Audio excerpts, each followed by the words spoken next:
Spacey Sims, and we are back with more Hakuoki Blossoms, and we are starting Sonen's route today. I am so excited because I love him even though he's backstabbing and evil in this. Like, it doesn't matter. I still love him, and I'm just glad that we get to save him in this one. Just once. Look at how fucking pretty he is. Come on. Come on. Such beautiful glasses, asshole. And in just one path, he won't be evil and backstabby. He wasn't in Okita's because we have no idea what happened in that to anybody. You know what I mean? Oh, so excited. Anyway. And then it just goes downhill from here. Next path, we save Yamazaki, and then after that, it's downhill. Then Yamazaki's always dead, and Okita's pretty much dead, and Sonen's an asshole. It's like, Jesus. We should not have... This was poor planning on my part, because I didn't know how this was going to go, but, like, now it's like, well, shit. Like, we don't even get to space them out. Oh. Obviously, because this is just how we did it in Kyoto Wins, but whatever. Winter 1864. In order to find my father, with whom I'd lost contact, I, Spacey Yukimura, visited Kyoto. Shocking. In that city, I bore witness to a horrifying secret hidden within a group called the Shinsengumi. The Fury, a creature with white hair and crimson eyes. Luckily, I was saved from the vicious clutches of the Furies by the members of the Shinsengumi. Because I had discovered the Shinsengumi's secrets, it was proposed that I live with the Shinsengumi men, since they were also searching for my father. So they basically just changed that from, like, saved by Okita to Shinsengumi men. But it wasn't just Okita that saved you, so... But anyway. I was given the position as the commander's page, and thus my life with the Shinsengumi began. I'd heard rumors, well, whispers really, that the Shinsengumi were little more than a bunch of crooked ronin, but my life with them proved otherwise. Their commitment to protect the safety of Kyoto made them the last of a dying breed. True samurai. There's emphasis. I had to read the emphasis. Among the Shinsengumi's rank was Keisuke Sanin, their cunning, pensive colonel, who was entrusted to counsel Chief Kondo and Commander Hijikata. He was a talented swordsman and possessed an eye for strategy. That is, until an ill-fated injury left him unable to wield his katana, and he became a recluse. That's so sad.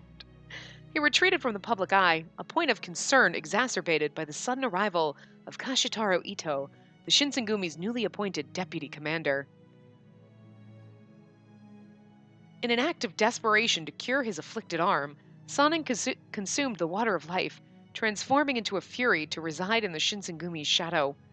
All of a sudden, their well-kept secret was becoming harder to keep, as battles were waged against vicious demons and experiments became far more commonplace. There was no stopping the tide of change, however. The fate of the shogunate was threatened by the Satsuma Choshu, which later culminated in an inevitable battle for control of the nation. Sanin was learning to hone his skills as a fury to shatter the illusion that he was little more than a monster and defend against the impending war. The initial fervor I'd seen in Sanin's... It just looks awkward, doesn't it? I mean, seriously? Were you like, what?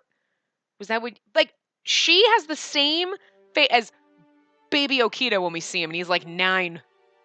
And all those baby, you're like, he's so cute and little, look at little baby Okita. That's basically what she looks like, and she's supposed to be like 18. Dude, it's creepy McCreeperson right there.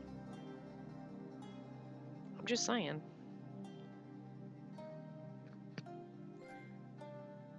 My, what big teeth you have. And see, where's my... No highlight? Anyway. The Shinsengumi sailed to Ito in forlorn spirits after having been thoroughly crushed during the Battle of Toba Fushimi, along with the Shogunate army. Shogunate army, too. The term referring to the loyalists who still chose to fight for the Shogunate following its terrible defeat at the Battle of Toba Fushimi. Remaining members were often arrested and executed by imperial troops for conspiracy and treason. Everything sounds so much creepier when you read it in that voice. Chief Isami Kondo, alongside the rest of our injured soldiers, were being expertly and diligently treated by Dr. Masumoto at a clinic in Yokohama. Yokohama, a site that had opened itself to foreign trade following the convention of Kanagawa. Okay. It was a humble wharf in which the first Western-style hospitals were opened in Japan. Hey, thanks for the history lesson. Another notable absence in the Shinsengumi was Okida's, whose respiratory condition had worsened enough to require his relocation to Sendaiga. Sendagaya. I read that backwards. I realized, I was like, wait, that's not right. I was like, because I was just about to be like, oh, see, so right off the bat, they're like, he's pretty much dead. There you go. Don't even ask. That's mean. It's mean game. It hurts me a little. All the while, the Shinsengumi temporarily regrouped. See, now we got highlights. Temporarily regrouped their base of operations in Shinagawa and at the Kama Inn, fighting the urge to dwell on their sore losses. Shinagawa, yeah, I read that. Shinagawa, a small ward of Edo proper, home to many quaint shrines. It's a bureaucratic nook. Kama Inn, an inn reserved by family members of military officials while state business was conducted in Edo. With the chief in serious treatment, our commander had been traveling tirelessly to Edo Castle to garner support with the Bakushin for a retaliatory strike. Having neither Kondo nor Hijikata at our headquarters was noticeably irritating many of the men who had not much else to do, and morale continued to suffer. What will become of us? How much more of fate's cruel command can the Shinsengumi cope with? These sentiments were gathering steam for everyone in the Shinsengumi, and on one such brisk evening...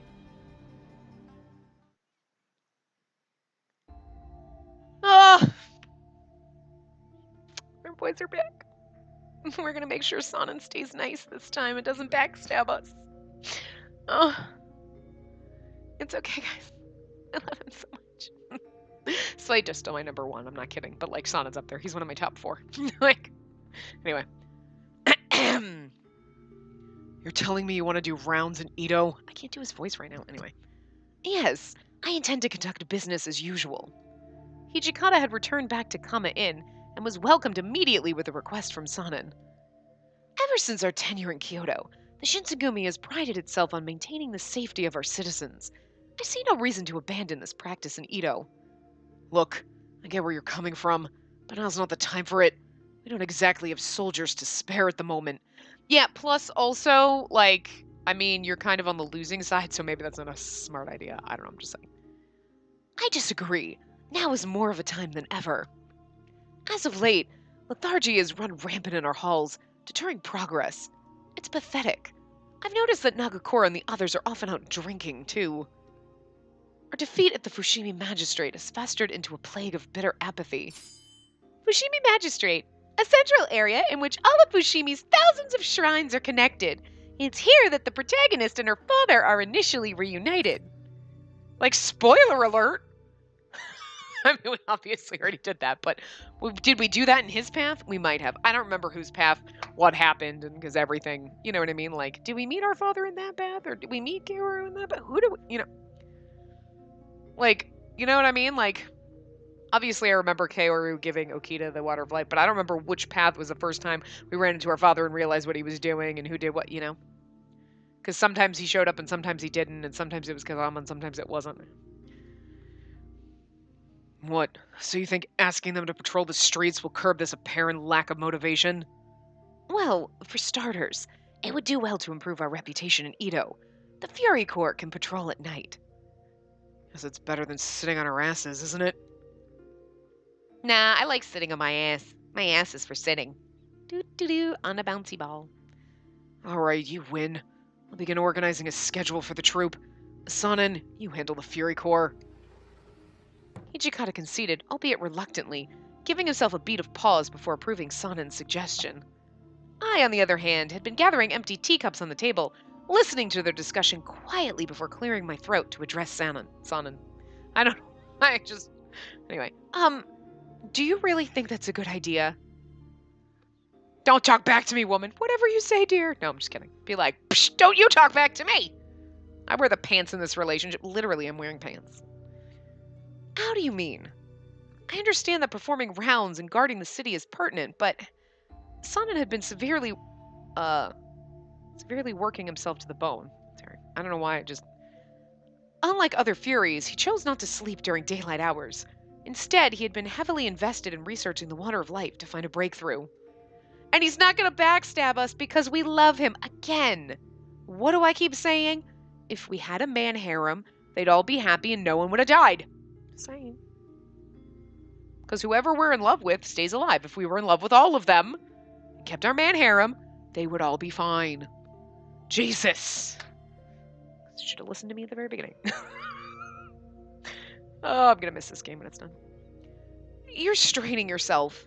If you add nighttime rounds to your list of duties, then you can't rest.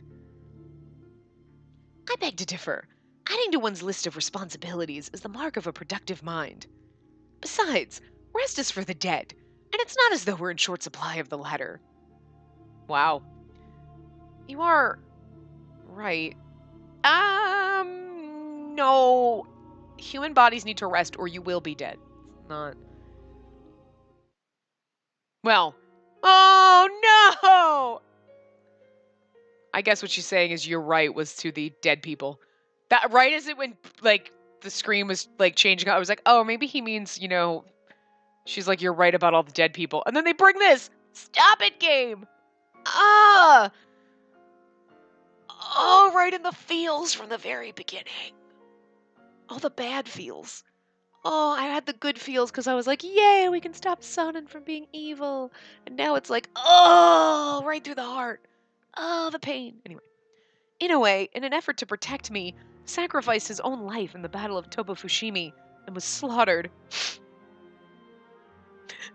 Dead in a way. So too was Yamazaki, who attempted to consume the water of life to preserve his last moments of life, but we didn't get it for him in time. Two of our most cherished allies were needlessly killed in Kyoto, and my chest tightened thinking about it. I know mine too. I think I'm having a heart attack. Our poor precious friends. Fucking Inoue doesn't even get a chance at all. He doesn't even get to survive in one path. Oh. Sonnen adopted a hushed tone, murmuring softly as his eyes dropped to the ground. And not even a moment of like silent, not even like a half a moment of silence. Like, well, I mean, like Okita's pretty much borderline dead. Okita's not dead yet. No, he's dying. You just count him as dead. He's pretty much fucking dead.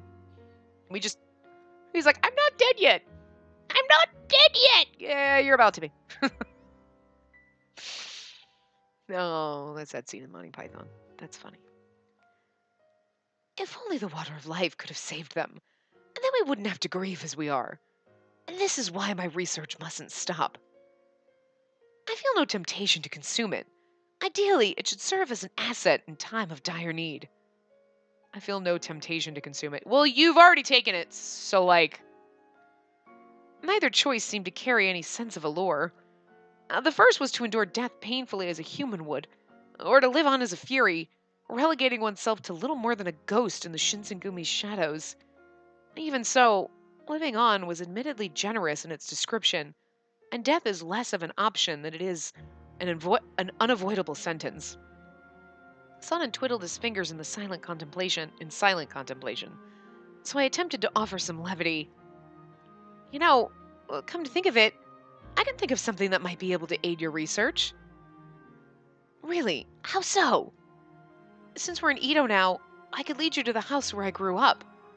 Father might have left some documents pertaining to his own research on the water of life, so it might be worth a shot to snoop around.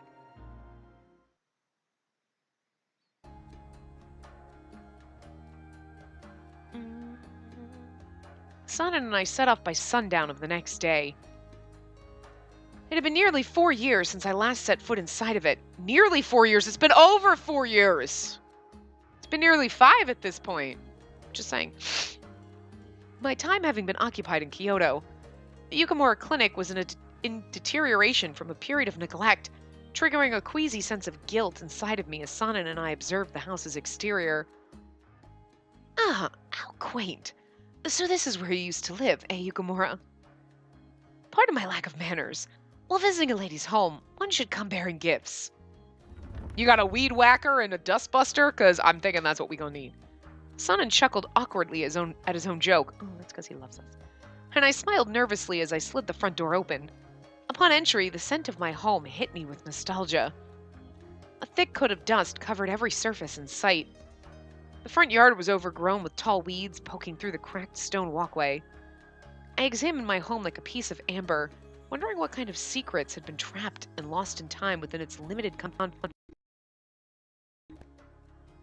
One after the other, I pulled open dusty drawers. No page went unturned as Sonnet and I rifled notebooks and stacks of parchment. It was an excavation of my childhood. Although no immediate signs of clues were ahead, I was attempting to parse something deeper in this hollow, abandoned house. My memories. I see countless books on Western medicine, Dutch studies, educational materials imported by the districts that cover an expansive range of topics, namely in the fields of cultural and technological studies. There doesn't seem to be anything here that's connected to his Fury research. Apparently so. What we must search for is a hiding place, one you'd never think to search. Right, creak. Oh, how about the floor? As Sonnen paced around the room, he put deliberate pressure on the tatami mat with the balls of his feet, shifting his weight while staring curiously at the floor. He's being smart. I thought it was just convenient that we took a step and like, like you mean this hollow in the floor? He's purposely like, there's hiding spots in the floor. Smart. After repeating this process a couple more times, he tilted his head, quickly ducking to the ground and placing his hand upon the spot. Found it! It's here. What are you doing? While searching, I noticed this part of the flooring creaked differently to the rest of the house. It's like a regular fucking Sherlock Holmes. Should my hypothesis prove incorrect, then I shall fix the damage, but my instincts rarely fail me. Like, what? Have you seen this place? I'd be like, I mean, have you seen this glorious specimen of perfect house?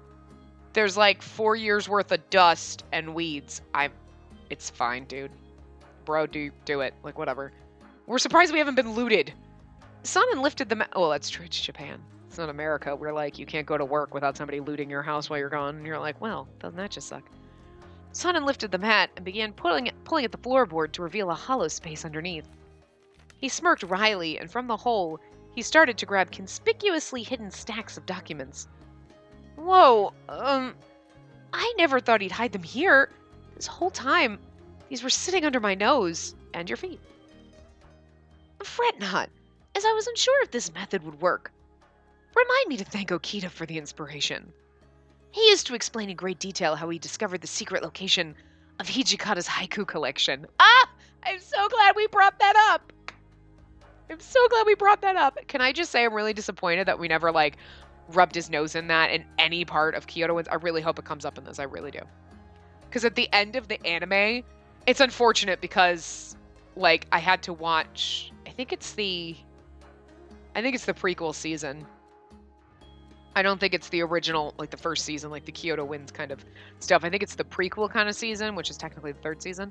The last episode, like, I think it's Okita that grabs Hijikata's fucking book and starts reading his haikus, and, like, Hijikata's trying to get it back. But unfortunately, the audio cuts out, like, because I had to watch it on YouTube because nobody has it to stream. Oh, but it's still good. It's like, oh, the audio cuts out at the very end there, but it's fucking great.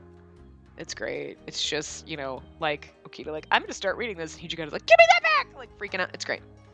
That's the best season because it's just our boys being our wonderful, happy boys. And, like, Okita being, like, not dying and Sana not being a dick and being his nice, sweet self before he, like, got all grumpy and bitchy. It's beautiful. I love it. And Saucerai McDurpface isn't in it. She's actually not bad in the anime, but I mean, yes, she is. She's as useless as she is in this, but you know, I just watch it. I watch it for our boys. I love our boys so much. Don't you love our boys? You love our boys. Anyway, watch it. Haiku collection, referring to. Oh God, I can't.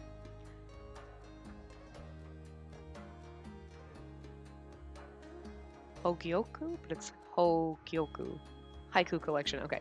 Comprised of poems written by Hijikata, where he uses a pen name. That's adorable. Oh, that's adorable.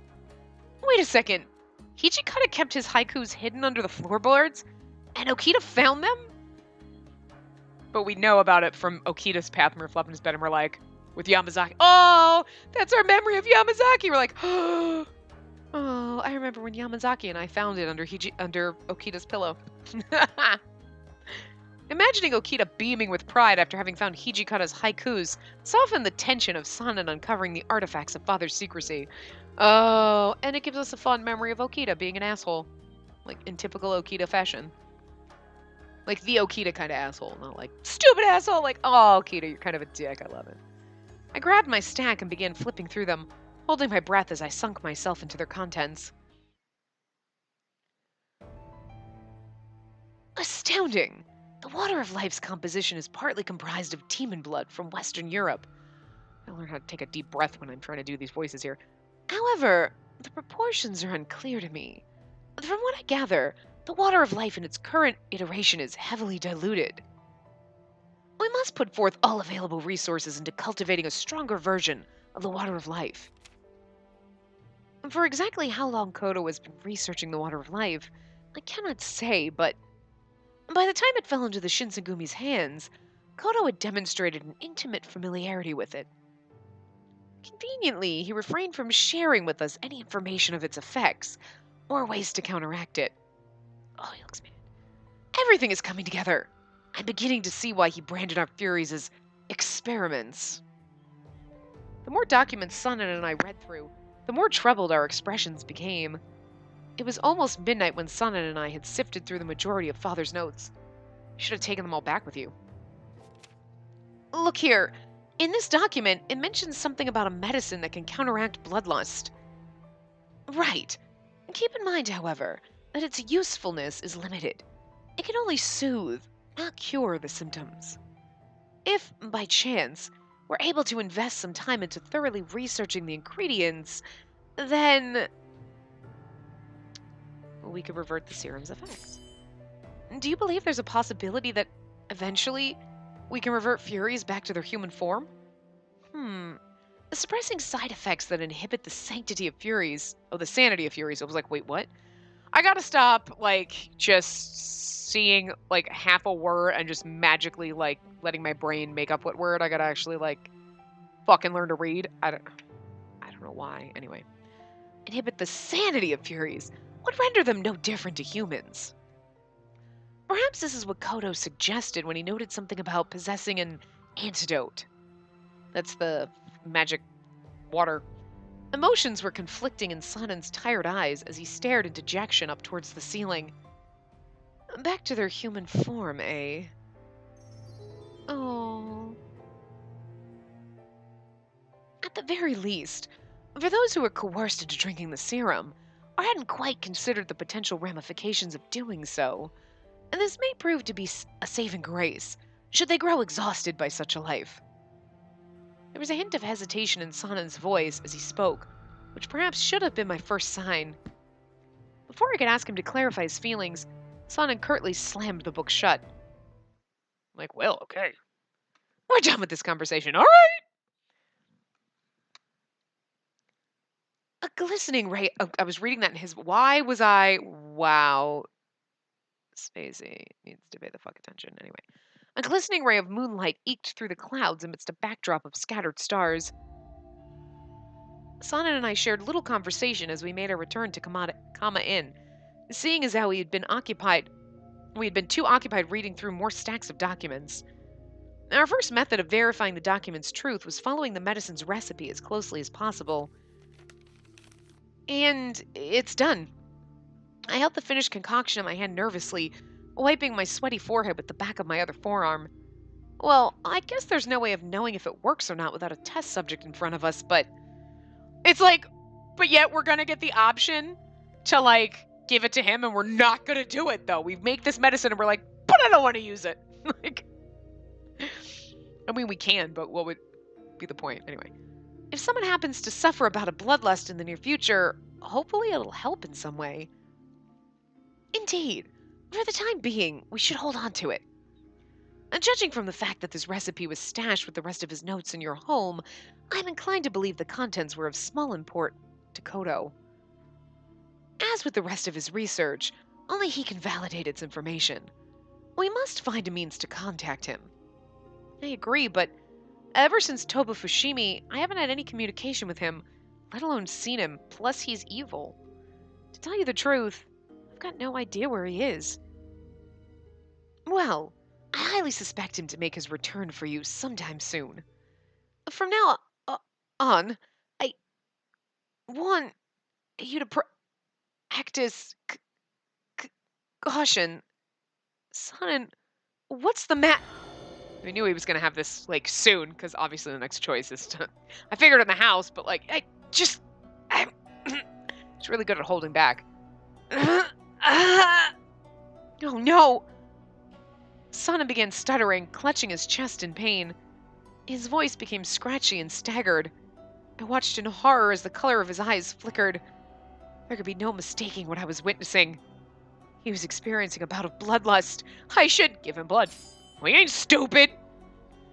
My first inclination was to hand Sana the medicine we had just produced, but would offering him an untested batch of medicine really do him any good in his desperate state? And I don't want to kill him. We should give it to someone else. I could spare no more seconds of hesitation. My mind was frantic, reacting out of reflex. Hold on! I hastily unsheathed my kodachi, sliding the blade's honed edge against my wrist before timidly stretching the bloody limb out towards Sanan. I gasped, watching Sanan's eyes widen at the sight of blood dripping viscously from the fresh cut. What is the meaning of this? You mentioned that blood is the only true way to mitigate your bloodlust, right? Please, take my blood.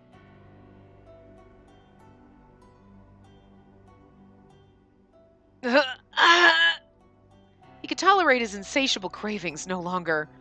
Sanan's face warped in agony, and he suddenly lunged his face forward to lick my oozing wound. I just want to say that I feel a little cheated that for all of them, we get 4 of these. Give him blood. I know it's the exact same one, it's just the background's different, or like the costuming's different, depending on like when we later get into our Western gear, right? And the same with make him suffer, we get 4 of those, right? But in Okita's, we only get 2. Like, the fuck? Like, I get it because the last choice is me. Like, that's a totally different CG, so you get like a little, because now we're a Fury too, so that's different. But the first time we had that choice, we don't get a CG for it. And I'm like, really? Why? Why you gotta hate Okita so much? Why you hate Okita so much? What did he ever do to you? Oh, he must have murdered someone's puppy. I doubt it. He would have just threatened. Anyway. Sanan's face warped in agony, and he suddenly lunged his face forward to lick my oozing wound. Ugh. Oozing wound. Ew. It sounds more like it's like not bloody. It's like, you know what gross. It's even. A dull pain pinched in my arm where Sanan was licking. It didn't hurt though. In fact, it was almost soothing. She's like totally turned on by this weird, painful blood play thing. Like, she's definitely a vampire bitch. Like, I felt my back tighten as Sanan's tongue sipped mouthfuls of blood, as if he were afraid of wasting a single drop. I mean, it's all dripping down your arm though. He's gonna be licking your whole arm. That's a little awkward and strange.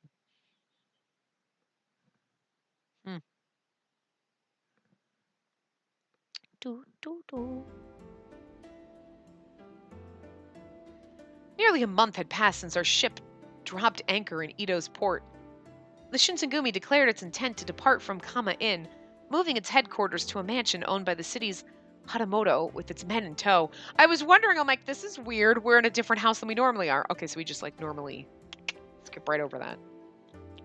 The spiritual wound sustained from the defeat in Toba Fushimi lingered ominously, but thankfully we could take some joy in the progress of a new move. Luckily for us, our move coincided with the return of several of our injured warriors, whose recovery had cast a dark cloud over the fate of our organization. Yeah, but who's really missing except for Okita? Our anticipation was hot for one individual in particular. I was like, mine's hot for Okita, but I know he's not coming back, so I figured. But still, like, yay, Kondo! Look, it's not that I'm not happy to see you back. It's just you're like, we were particularly excited for one person. I don't know who you're excited for, but I was like really just hoping it was Okita for no reason. You know it was never going to be. They just left him to die. The writers hate Okita. I don't understand.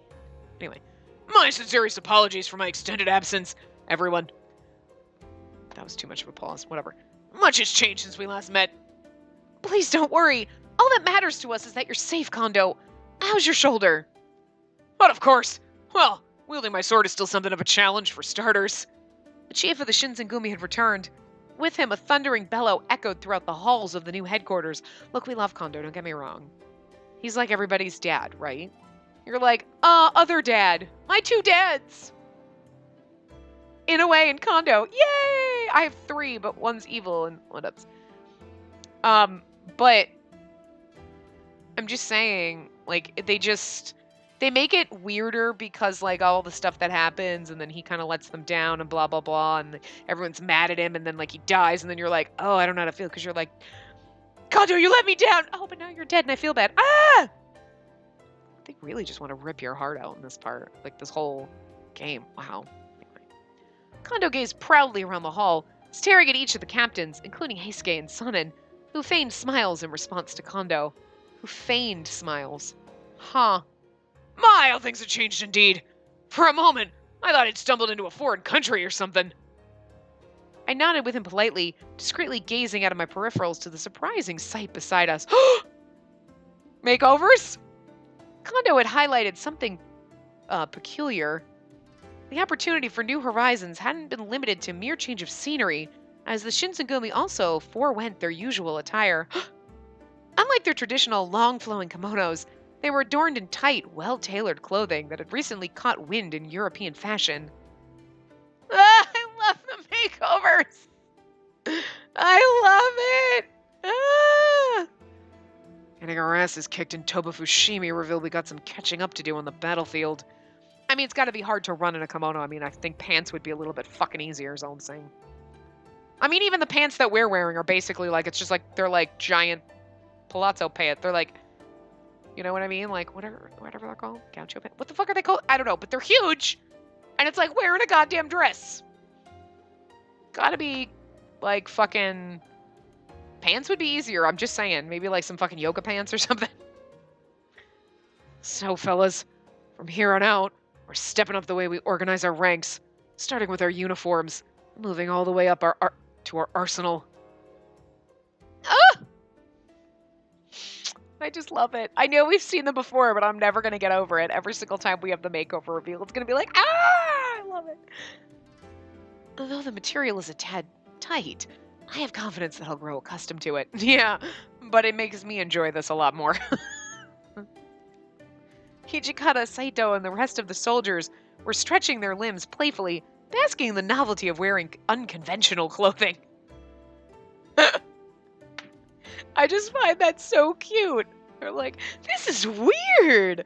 Pants are strange. You know what I mean? But we'd be doing the same thing if you got dressed, because I've never worn a kimono or whatever. So if I got all dressed, I'd be like, this is weird.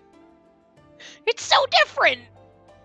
It's not like weird. It's different. You know what I mean? You're like, this feels strange. It's so much fun and different. And that's exactly what they're doing. Like, what is going on with this? Which I just find adorable. I just love it.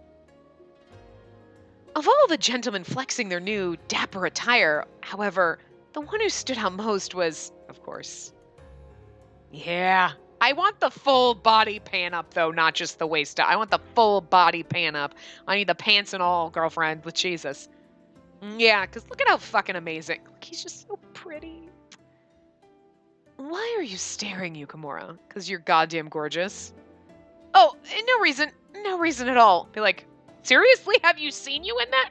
This is why we're different people. She's like, no reason. And I'm like, have you fucking seen this outfit? It's goddamn amazing. And I'd snap at him. Couldn't snap right. Like, damn. How disappointing. I was beginning to think you were stupefied by my handsome appearance. Definitely. It's not like that, but yes. Ah, I see. Perhaps I need to wipe my glasses, else I'd believe my eyes were playing tricks. No, I didn't mean anything by it. You look quite, dashing. Yeah. And then he's like, instantly goes from like a little forlorn to like, I love it. And he actually is.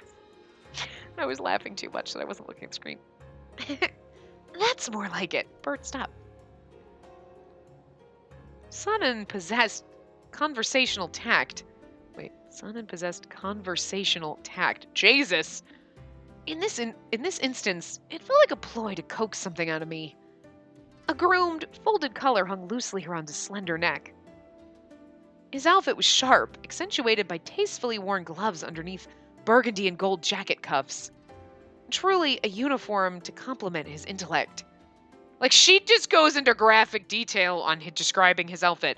Never anyone else's. We see it visually, but she never goes into, like, the golden blue, or like whatever. Never brought that up in anyone else's. Love it.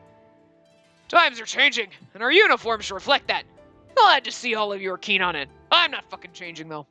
All right, gentlemen, take note of this momentum. We're gonna need it when we siege Kofu Castle. Kondu went quiet, glancing around the room sternly. Under Shogunate command, the Shinsengumi was ordered to mobilize and march to Kofu Castle in order to ambush the occupying Imperial Army forces.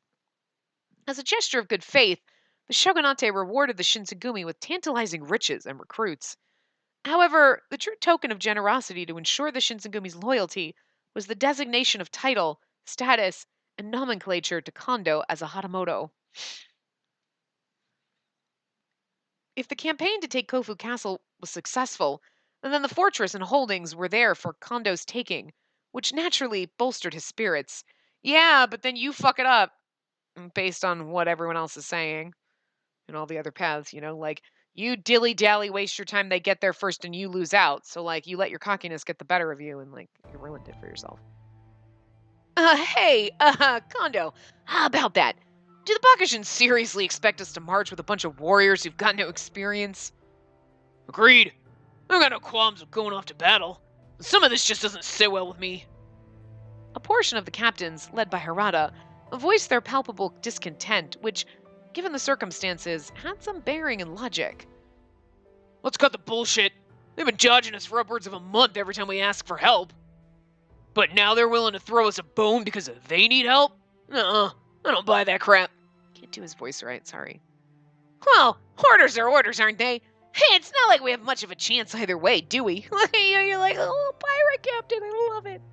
Oh god, I love our boy so much. Right you are. Fortunately, the Fury Corps is ready to march at a moment's notice. Personally, I cannot wait to avenge our losses from Toba Fushimi. About that, Sonnen, we've actually decided not to use the Fury Corps this time around. He's like, wait, what the fuck? It's not just you, Sonnen. Heisuke too. In fact, all of the Furies are staying in Edo. Oh, and Yukimura, you're staying too. What? Okay. She's like, what? Yeah, no, that's probably a better idea. I'm fucking useless. Got it. If I may object, all of us bore first-hand witness to the catastrophes suffered during the Battle of Toba Fushimi. Lest we forget the Shinsengumi were embarrassed handily by the opposition's advanced weaponry. Our reputation would be nothing if it were not for the Fury Corps. What chance do you have without us? Look, I'm not disputing any of that, but this time the Shogunate's gifted us rifles and cannons galore. Besides, the recruits we've gathered are fine men. They'll get the job done, and there's a ton of them. No! Oh, Hijikata. Oh. Oh, ye have too much faith. Whereas we can only hide the Fury Corps for so long. So, try to level with me here, Sonnen. Thus the truth is revealed. We're discarded as quickly as we're used. Oh, wait, Sonnen! Okay, we can hash out details later on. For now, let's call it a day. Alright, men, dismissed. Poor Sonnen. I hadn't even waited for Kondo to finish dismissing the troops before I sprinted after Sonnen. My eyes scanned the vicinity, seeing if the two of us were alone, and I called out to a visibly shaken Sonnen. Because he tried so hard. I feel so bad for him. This is why he betrays everyone. This is why he does it. God damn it, Hijikata, do you not fucking see the fucking steep slope he's falling down? I mean, he got injured, and he couldn't hold his sword, so he felt useless and worthless, even though everyone was like, you're not useless and worthless. We still need you. But his self-value was, like, gone. So he took the Fury fucking serum, went a little woohoo, to be able to do it, like, to be able to, like, use his sword again and, make himself feel better. But then that's making him a little cuckoo. And, like, now you're like, yeah, well, whatever. You suck. Like, you're like, oh my God. Oh, poor Zombie. He just needs a hug. Someone hug him. Son. I love how he's like, Yukimura, what an absolute farce that was. Don't you agree? My only reason for becoming a Fury was for the Shinsengumi. My sword swings for them alone. But when the opportunity arises, we're given no chance to heed the call. Useless as all hell. Yeah, but at least you are useful. They just don't want to use you. I'm actually useless. Even calling it a farce is an understatement. My honor is being stripped from me. Oh, hug him. Just fucking Spacey, go hug him! Hug this poor fucking sad, beautiful man. But surely there's some explanation for why they wouldn't want the Fury Core to stay. Or why they would want the Fury Core to stay. Not an inch closer. As I extended my hand to rest upon Sonen's shoulder, he snapped at me coldly, flicking his hand. Oh, I'm like, what? That hurts me. But he's so, oh. Please, I wish for you not to see me like this. A tumult plagued Sonen's restless heart. He had the will and talent to fight in battle, but against his control, he was caged in shadow. If a warrior couldn't prove his worth on the battlefield, then where? It was a humiliating blow. I searched within myself for a meaningful response. I got nothing, I'm useless. In the end, however, my mouth was agape with nothing to say, and we endured a bitter silence. I realized it was best to leave him be. As I spun to make my way back to the great hall, something stopped me from the sliding door. Oh, stopped me from sliding the door. I was like, what? I gotta learn to read. As I spun to make my way back to the great hall, something stopped me from sliding the door open. Huh? I heard two voices in heated discussion from the other side of the door, and I gently pressed my ear against it to get a read of their conversation. Heisuke, you've probably already heard about this, but Ito's been flushed with rumors of some vicious murders. Dismembered bodies drained of blood. I don't want to jump to any conclusions. The timing of the rumors line up when Sonnen started organizing his after-hours rounds. I mean, it wasn't him, but it was other Furies. But also, like, is he really gonna be, like, still evil in this? Or we're gonna be totally okay with him backstabbing the shit? I can't imagine that. We can't, no. So, you think Sonnen did it, Hijikata? Never said that. But if I let Sonnen loose, I'm afraid people are gonna start connecting the dots. I'm afraid they'll pin him as the suspect. Of course, I trust him, but we can never be too sure. So, Heisuke, that's where you come in. I need you as my eyes and ears in Ito. Don't leave Sonnen alone. If push comes to shove, well, I leave it to you. Okay, fingers crossed it doesn't come to that, man. You sons of bitches! I couldn't stand to listen to another second.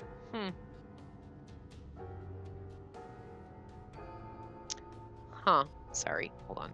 Ah! Sorry, I was messing with my guide and, like, it's getting all janky and weird and it wasn't. Anyways. I cut my hand over my mouth to keep from squealing as I scurried away in panic. How could they? Right? No. I refused to let myself entertain the notion. Even during our time in Kyoto, Sonnen had been continuously misunderstood. Hello? What the fuck? Why is my fucking thing not... My guide just...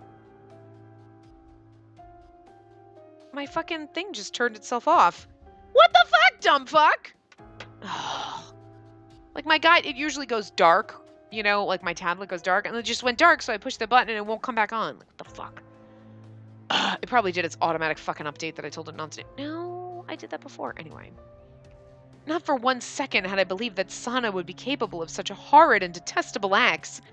I reassured myself as I ran down the hall, holding my hand over my face to keep from crying. My mind evoked the images of Sanan toppling over in agony from his bloodlust, and I wept. We'll protect you from the horrible, mean Shinsengumi, and if you have to betray them, we'll betray them with you. No, we won't, but like, I really hope that doesn't come to pass. I hope that's not the way it works.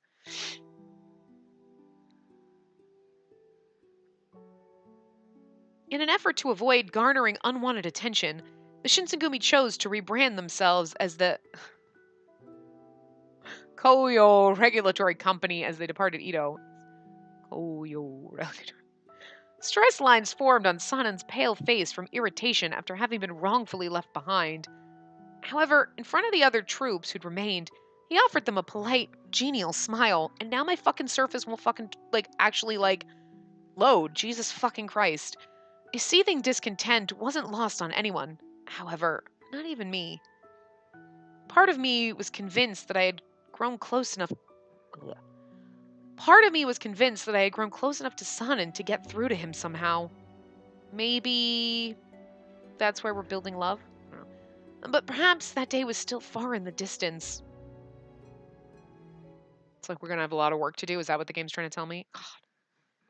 Are you fucking serious? Are you fucking serious? You gotta be fucking kidding me. You literally just shut fucking down. I'm pissed at my fucking tablet right now. And now all of my fucking tabs that I had open for my guides and everything, just fucking gone. Fuck you. Fuck you. I want to restore all of my fucking pages. Thank you. I had 2 guides open because I got ColorX Mouse. I got this one. I got my behind the voice actor so we can go back and forth because that's part of the fun. I have things open for a reason, motherfucker. Don't be a dick. Stop being a dick. That's my tablet. I'm sorry. I will yell at it. I will tell it to stop being a dick. It's got a mind of its own, motherfucker. Anyway, a deafening silence permeated the eerie, blustery night. The air carried a haunting chill, as if winter's ghost lingered in blades of grass and corridors. You know how we could prevent him from going out or, prove to them that it's not him? We just sleep in the same room with him. Fine, I'll sleep with him, because it'll keep us warmer. Oh, we can snuggle. And, maybe get a little frisky, and then it'll be proof that he's not leaving. So there, jerks. Sanan had allegedly left to perform his patrol of Edo's streets that evening, so I followed after him. In my heart of hearts, I knew that Sanan was incapable of the savagery he'd been accused of. I hid out of sight, monitoring him closely, so that I could convince Hijikata were I given the chance. Sanan wandered down street corners with an unseen burden on his shoulders, and I lost track of how long I'd been following him when he's going to think we don't trust him, and then we'll be like, okay, here's the deal, and I wanted to prove to them that you didn't, and I know that you don't, but, huh? Sanan vanished like a wisp into thin air, and I stood there dumbfounded. How could I have lost him? This was strange. He was just there a second ago. Don't move. His raspy voice barked from behind me, and a shiver traveled down my spine as the touch of cold steel pressed against my exposed neckline. Does he not realize it's us, or... My hands were growing clammy. I braced myself to feel the blade's edge slice through my neck, but... Instead, Sanan heaved a troubled sigh. It's really not something to do to the girl that you're in love with. An adorable face. Aw, you're cute. I love you. Derp face, but anyway. My, an unseen onlooker oft forgets to make traces of their presence unknown, but I've no right to hold a transgression over such an adorable face. Oh, you sweet. Yukamura, mind explaining your intentions behind following me? Or do I need to coax them out of you? Please coax them out of me. I'll tell you, but I would have been voluntarily willing to tell you because I love you, but I would prefer you to coax them out of me because that sounds sexy. Oh, well, the truth was difficult to admit, so my speech quickly devolved into an incoherent stutter. Please coax them out of me. Sweet Jesus, I need a sexy CG of you, baby. Come on. Yeah. Sanan was adept at performing an interrogation with a focused stare, which he demonstrated comfortably. If it bothers you, I too have become privy to the rumors of ghastly murders plaguing Edo's streets. And I am aware of the position shared by both Hijikata and Toto, that I'm the prime culprit. Well, uh, judging by your reaction, you have no idea what to believe either, do you? No, I trust you. Right. As Sanen's pressure on me mounted, I said, No! No! Of course I believe you, Sanen. I know that there's no way you could have done such a thing. I I just wanted to prove that you weren't guilty for myself. The more I spoke, the more foolish I felt. No doubt Sanen could navigate my nervous facade and realizes that my feeble excuses held no weight, but that's the truth. But the last thing I'd wanted was for Sanen to have the wrong impression about my intentions. So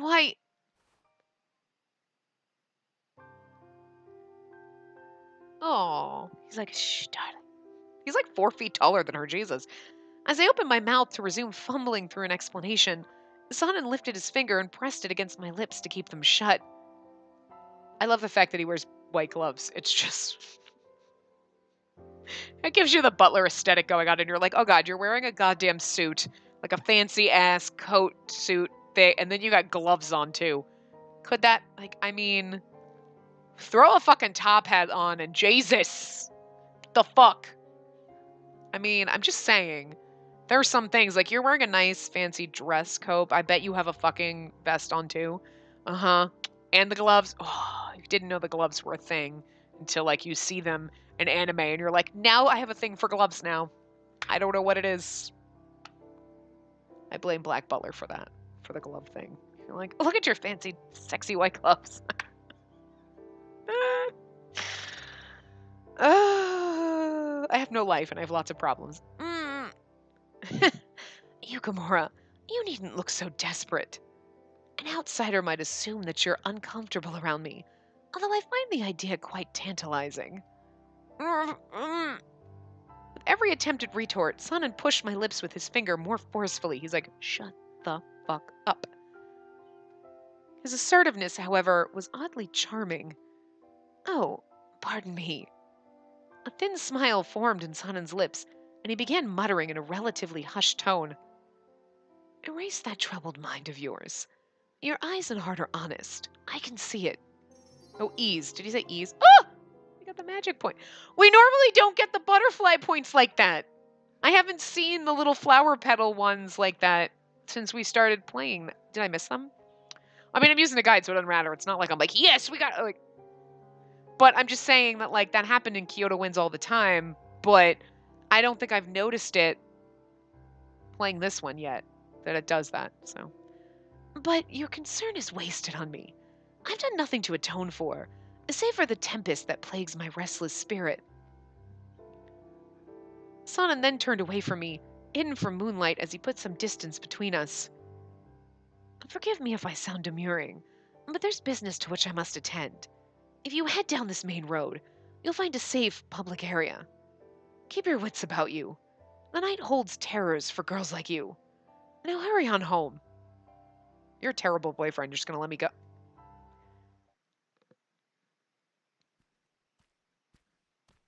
That's rude. Wouldn't even walk me home. I was carefully making my way down the main road as Sanan had suggested. Having reached the compounds in good time, when I saw someone.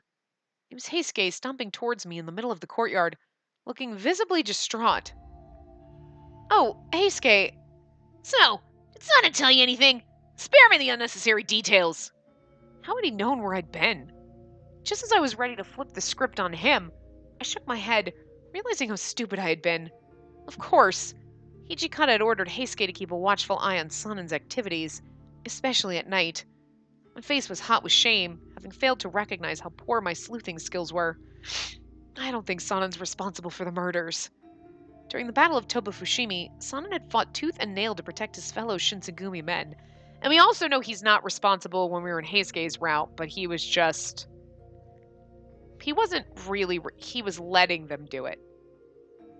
Like, he was just like... looking away, pretending it wasn't... You know what I mean? Like, I think he... Right? Didn't he know it was going on, but he was like, what else? Not my problem. So, I'm just saying.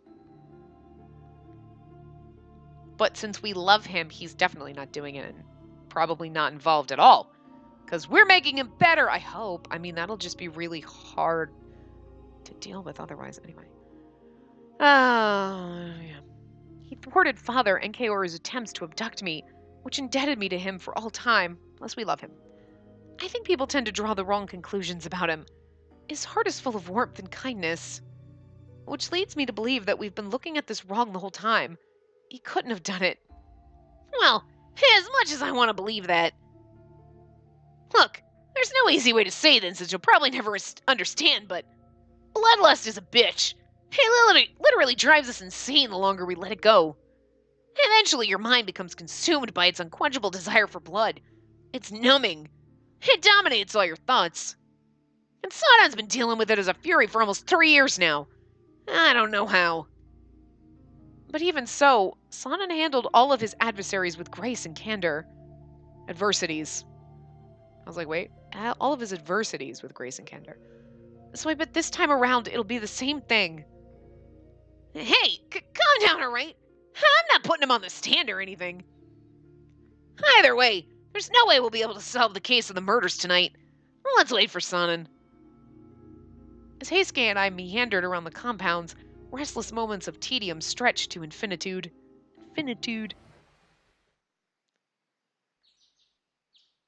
Eh?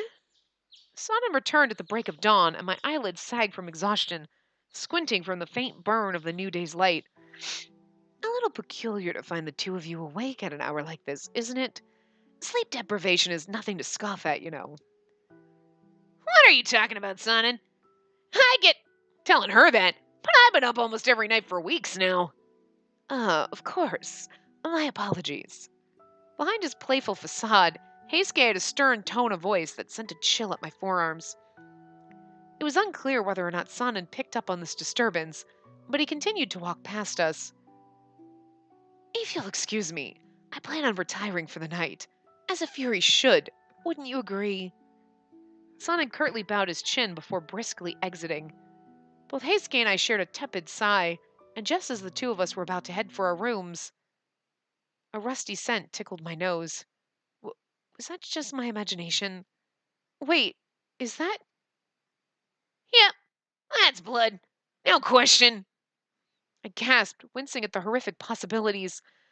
As an act of restraint against the stress bubbling in my stomach, I gulped deeply, fighting desperately to steady my shaking hands. No, I won't believe that. I won't believe that. No! No! What are you trying to do here? Trust Sanan. Keep calm and trust Sanan. It's okay, guys. Anyway, chapter 2. And this is the perfect place to stop. Look at that. Don't tell me his path is going to be really motherfucking short. That'll make me, like, really fucking sad, but... anyway.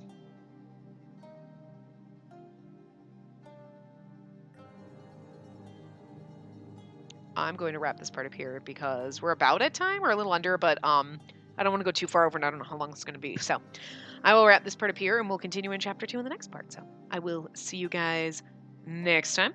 Remember to give the video a big thumbs up and subscribe to see more.